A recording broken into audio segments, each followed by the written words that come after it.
Hello everyone. आज हम लोग क्लास 12 के फर्स्ट चैप्टर का अध्ययन करेंगे। हमारा पहला चैप्टर है ईंटें, मनके तथा अस्थियाँ। जो हिस्ट्री का फर्स्ट अध्याय है वह है ईंटें, मनके और अस्थियाँ, ब्रिक्स, बीट्स एंड बोन्स। ईंटें से तो हम लोग पहले से ही परिचित हैं कि ईंट क्या है। मनके अर्थात मोतियाँ और अस्थियाँ अर्थात जीवों या प्राणियों के बचे खुचे हड्डियों के अवशेष।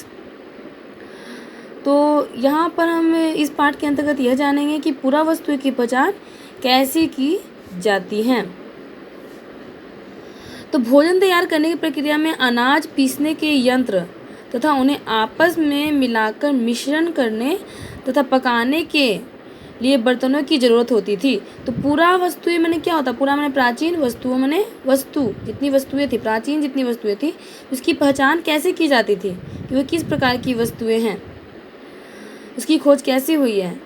तो इसके अंतर्गत हम लोग जानेंगे कि भोजन तैयार करने की प्रक्रिया में, जब हम भोजन तैयार करते हैं उस प्रक्रिया में अनाज पीसने के यंत्र, जो अनाज पीसने के जो यंत्र थे, औजार थे तथा उन्हें आपस में, उस यंत्र को आपस में मिलाकर मिश्रण तैयार करने, माने जो मिश्रण तैयार करते थे वह कैसे तैयार करते थे। तो भोजन तैयार करने की प्रक्रिया में अनाज पीसने के जो यंत्र होते थे तथा उन्हें आपस में मिलाकर मिश्रण तैयार करने तथा पकाने के लिए बर्तनों की जरूरत होती थी। इन सभी को पत्थर, धातु तथा मिट्टी से तैयार किया था। और उन्हें कैसे तैयार किया जाता था? तो पत्थर, धातु तथा मिट्टी से बनाया जाता था। यहाँ एक महत्वपूर्ण हड़प्पा स्थल मोहनजोदड़ो में, इस सभ्यता की सबसे महत्वपूर्ण स्थल कौन सी थी? तो यहाँ एक महत्वपूर्ण हड़प्पा स्थल जो थी मोहनजोदड़ो में हुए उत्खननों पर सबसे आरंभिक रिपोर्टों में से, उत्खनन माने खुदे हुए, सबसे आरंभिक माने शुरुआती रिपोर्टों में से एक से कुछ उदाहरण दिए जा रहे हैं। माने एक या तो इससे ज़्यादा ही कुछ स्रोत दिए जा रहे हैं, जिससे ये पता चलता है कि भोजन किस प्रकार तैयार की जाती थी और भोजन तैयार करने के लिए जो प्रक्रिया होती थी, जो पत्थरों की खोज होती थी, वह किस प्रकार के होते थे। तो इसमें इस समय दो प्रकार की पत्थरों का खोज हुआ है, उत्तल और अवतल, जिसमें सबसे बड़ी संख्या में किस पत्थर की खोज हुई है? तो अवतल चक्कियों की। जो अवतल चक्कियाँ थी वो बड़ी संख्या में प्राप्त हुई है। कहाँ पे? तो हड़प्पा में, सिंधु घाटी सभ्यता में। हड़प्पा सभ्यता को सिंधु घाटी सभ्यता, सैंधव सभ्यता और हड़प्पा संस्कृति के नाम से भी जाना जाता है। और ऐसा मालूम होता है कि यह अनाज पीसने के लिए प्रयुक्त है। ये एकमात्र की साधन थी, यही एकमात्र ऐसा साधन था जिससे भोजन तैयार किया जाता था इन चक्कियों के माध्यम से। साधारणतः ये चक्कियाँ स्थूलतः कैसी चक्कियाँ होती थी? तो स्थूलतः कठोर टाइप की होती थी, माने जटिल होती थी।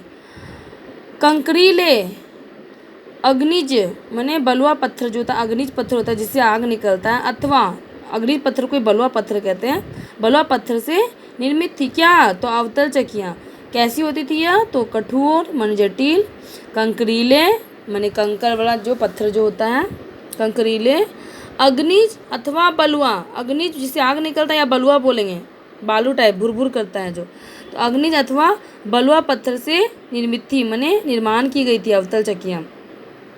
और आमतौर पर इनसे अत्यधिक प्रयोग के संकेत भी मिले हैं और माना भी जाता है ऐसा कि ये ज़्यादा जो है अधिक प्रयोग होते थे। कहाँ? हड़प्पा सभ्यता में अवतल चक्कियाँ जो भोजन तैयार करने के लिए अधिक प्रयोग होती थी ये चक्कियाँ।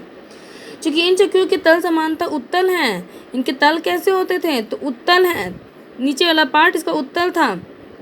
निश्चित रूप से इन्हें जमीन में अथवा मिट्टी में जमा कर रखा जाता था, जिससे इन्हें हिलने से रोका जाता था। अब इस प्रकार की चक्कियों को कैसे मिला? तो जमीन अथवा मिट्टी में जमा कर रखा जाता था, जिनसे इन्हें हिलने से रोका जा सके, क्योंकि एक जगह स्थिर रहेगा तभी ना अनाज पिसाएगा। दो मुख्य प्रकार की चक्कियाँ मिली हैं। एक वे जिन पर एक दूसरा छोटा पत्थर आगे पीछे चलाया जाता था और जिससे निचला पत्थर खोखला हो जाता था, और दूसरी वे थी जिनका प्रयोग संभवतः केवल सालन या तरी बनाने के लिए, जड़ी बूटियों तथा मसालों को कूटने के लिए किया जाता था। एक पत्थर जो थी वह क्या थी? तो जिनका निचला पत्थर खोखला होता था। दूसरी वे जिनका उपयोग क्या संभवतः केवल सालन या तरी बनाने के लिए जड़ी बूटियाँ अथवा मसालों को कूटने के लिए किया जाता था।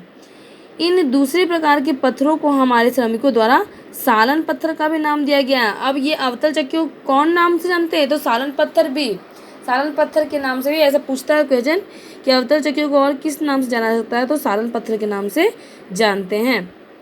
तथा हमारे बावर्ची जो थे, बावर्ची माने जो खाना पकाते हैं, बावर्ची ने यही पत्थर रसोई में प्रयोग के लिए संग्रहालय से उधार मांगा था।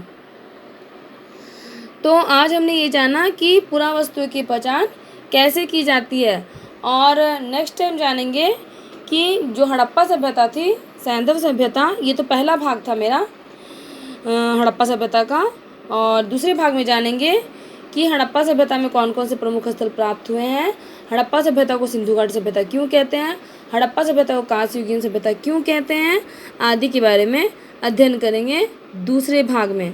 तब तक के लिए बाय बाय।